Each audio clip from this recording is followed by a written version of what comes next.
The topic is the Korean War and civil rights, and we're talking to Dr. Charles Kimbrough.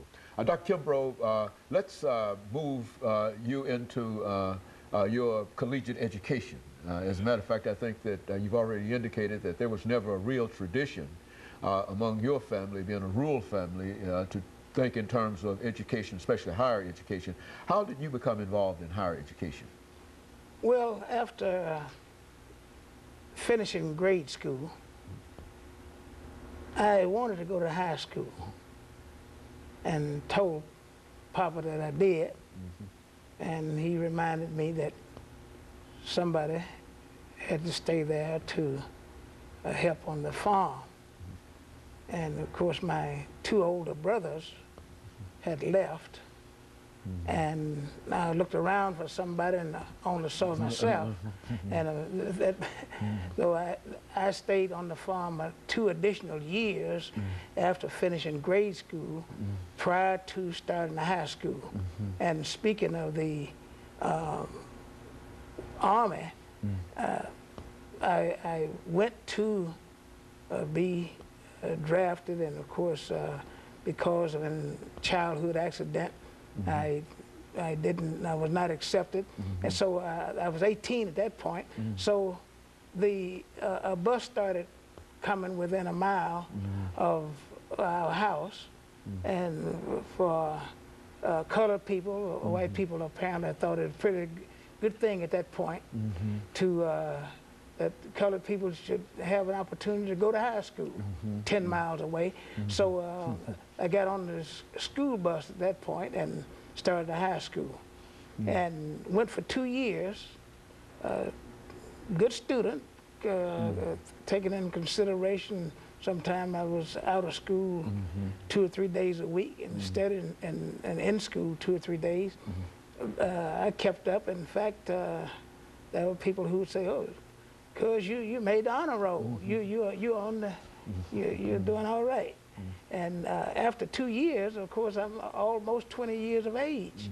And even though I had been rejected when I first was drafted, then I said, well, you know, if I can no longer play football, Tennessee has its tradition of you're out of the game, you get after your 19th birthday. So I said, maybe I'm going to volunteer for the Army. And went to the Army, volunteered, made a good score as I understood, because there was no great demand for soldiers in 1947, war having been completed in 1945. So I went to the Army, was accepted in the Army,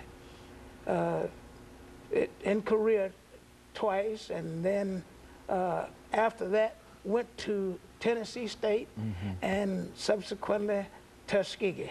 So I was there again. Well, I'm traveling, breaking new ground every time I trod on something, but I'm moving on. So that's how I got to college. That granted me a college education, GI Bill.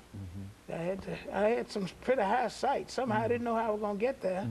As I understand it now, the Lord was guiding me through some very turbulent waters, but I was getting in some places that have become very significant to me. Well, now, how was Tuskegee Institute when you first arrived there? And what influence were you able to see of Mr. Washington's presence, not only there, but throughout the state of Alabama, in the South, in a real sense? Well, you know, I think that if people could go to Tuskegee, and even now, and see the curriculums, how they're laid out, you could have a greater appreciation for President Dr. Washington. You know, there was a lot of controversy, the Du Bois side and the Washington side. Washington has let you bucket down where you are. And black people at that time did not have access to voting rights, a lot of things. So one thing he believed in, that you have a trade. And at Tuskegee, you can go, and if you're not able to finish in 4 years, if you're not able to go there on a regular paid scholarship, you can work your way through and finish in 5 years. So that's a Washington flavor right there. And of course, being a agrarian area, agriculture, any facet of farming can be found, including shoemaking and so forth, right there at Tuskegee.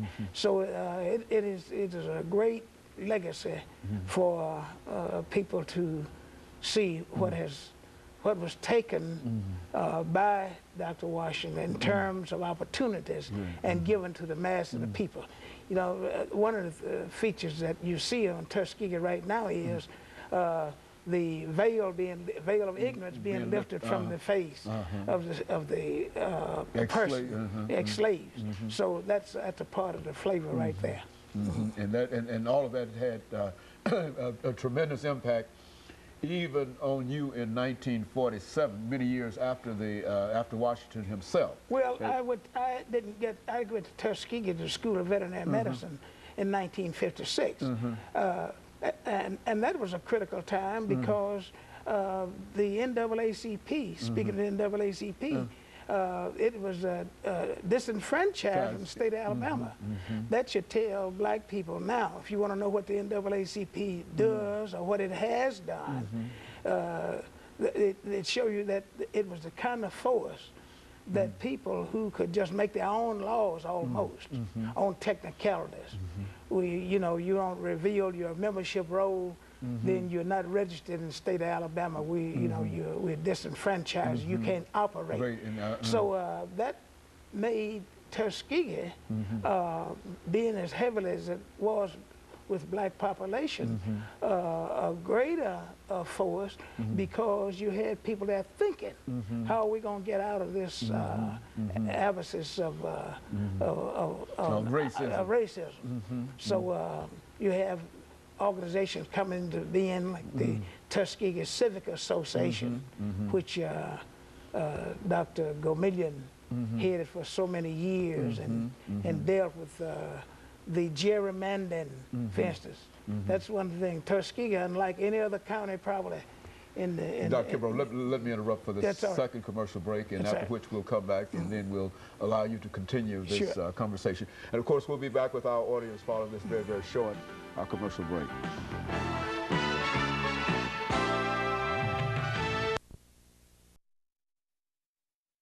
The guest is Dr. Charles Kimbrough.